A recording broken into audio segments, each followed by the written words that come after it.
মানুষের জীবনে কখন কি হয়ে যায় আসলেই বলা যায় না।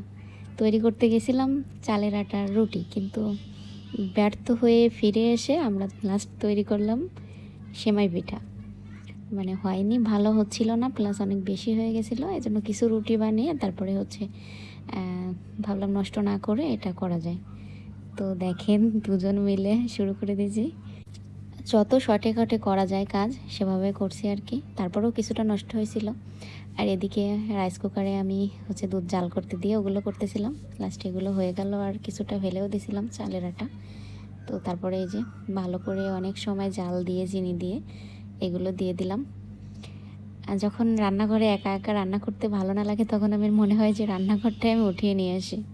তো রান্নাঘর তো উঠিয়ে আনা সম্ভব না। তো যখন আমি খারাপ লাগে তখন আমার রাইস কুকারটা নিয়ে আমি রুমে চলে আসি এবং সেখানেই রান্নাটা কমপ্লিট করি। তো যাই হোক, কথা বলতে বলতে দেখেন আমার রান্না কিন্তু কমপ্লিট। রান্নাটা করছিলাম যাতে চালের আটাটা নষ্ট না হয় সেজন্য, কিন্তু আসলেই খেতে অনেক মজার হয়েছিল, অনেক ভালোই লাগছিল এটা। তো এই যে ফাইনাল লুক।